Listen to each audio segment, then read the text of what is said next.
президент ачыгын эле айтты. Ачыгын эле айтты. Дипломатиялык тил менен айтты. Башкача айтканда президент айтты. Эс ал, тынч жүр.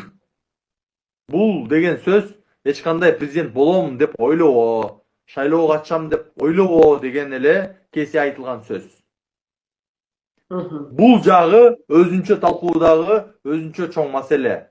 Себеби эгер президент тарабынан чаралар көрүлүп, Ташиев жоопкерчиликке тартылбаса, демек Ташиев президенттик шайлоого катышпоого кандай чектөөлөр турат? Мисалы, бул жакты дагы каралыш керек. Эгер ал кандайдыр бир жагдайлар менен президенттик шайлоого талапкер катары аттана албаса, анда ошондой шартта өткөн шайлоо эл ичинде кандай легитимдүү болот? Мисалы, эми Ташиевдин дагы талапташтары бар да, талапташтары, колдоочулары бар да.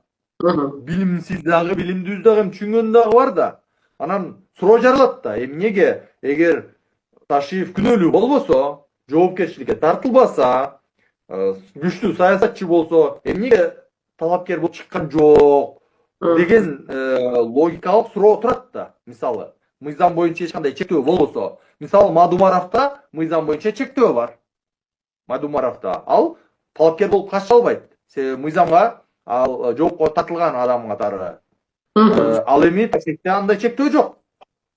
Мына ошол шарттардын баардыгын эске алуу менен, эгер шайлоо мыйзам чегинде өтө турган болсо, эгер Ташиев саясатчы катары, акчасы көп адам катары президенттик шайлоого катыша албай калган учурда, коомчулук эл арасында, эл ичинде чоң суроолор пайда болушу толук ыктымал.